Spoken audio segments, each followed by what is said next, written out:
Hello, I'm Liz Lumley of Finextra, and we're here at the SAP Financial Services Forum in London. And today I'm speaking to Patrick Mang of HSBC, and we're going to talk about innovation.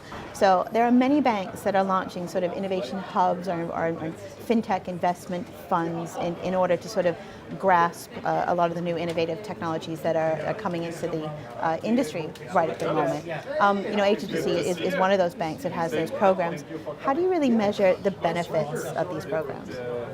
Yes, so I think that for every organization it might be different. I think that each organization needs to be clear about what their success criteria is when they set up their own program. But for HSBC innovation, as opposed to digital, which I'll make a distinction on later, I think that the biggest sign of a success is the degree to which we've managed to influence the business. So HSBC innovation mandate is to catalyze change, and we've established just over a year now. And at the outset of it, we did a lot of explaining about why we're here and how we think we can help the business. And over the course of that year, as we've engaged with the business and we've introduced companies, people have started to see the value in what we do. And it's turned from an environment in which people say, what is it you do, to where the business comes to us and says, I have a meeting next week and I really need you to come.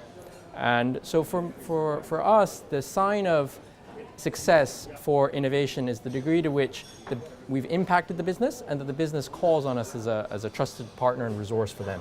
Okay, so when you get to that point where you're being asked to attend these meetings, what are some of the deliverables that a bank should expect from these teams?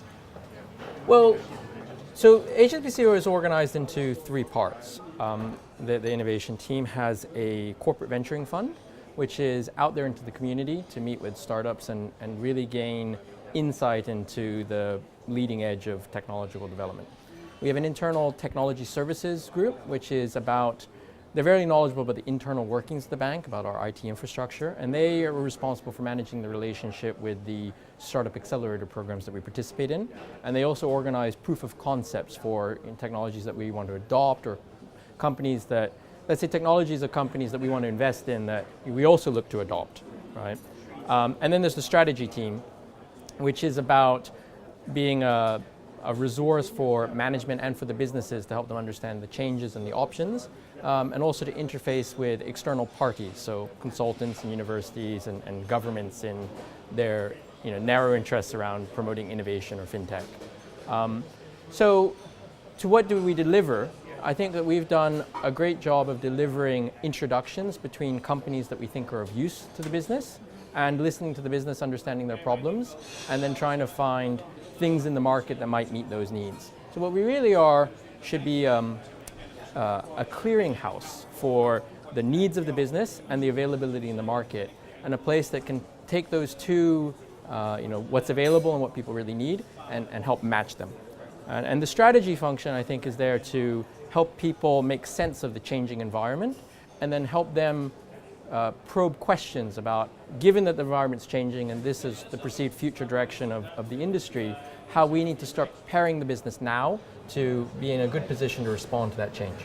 So that kind of leads me to my next question. I mean, discussions around innovation often lead to discussions around digital transformation. But yes. What's the difference between an innovation team at a bank and a digital team at a bank?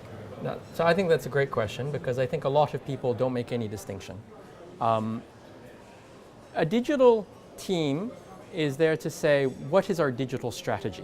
So, internet, mobile, these technologies are here now, and we need to get up to speed and adopt those tools to improve our current, processes, to boost efficiency, to give clients what they really want, right? Which is largely a digital self-service experience. But their measures of success, to your point, are usually around things like percentage of users, digital engagement, maybe net promoter score, sales over digital channels. They're very operational. So they answer a question, what is my digital strategy? An innovation team is saying, given that we assume that the world is digital, what is our strategy for living in this digital world? Because if you say to me, if I say to you, what is your response to digital disruption? And you say, I have an app for that. I think you've missed the picture, right? Because there are plenty of businesses in the last great internet wave that had great websites and they still didn't survive because entire parts of the value chain, got reconfigured. So an innovation team should be there to help think about, what parts of the value chain are important and what parts aren't anymore. What new links in that chain might appear, and how can we remake our business to take full advantage of these opportunities, whether that involves having new products, new services, finding new partners. So I think the difference is digital is about taking your current business and digitizing it, and innovation is about thinking, given that that's now considered to be a prerequisite, how do we evolve the business to respond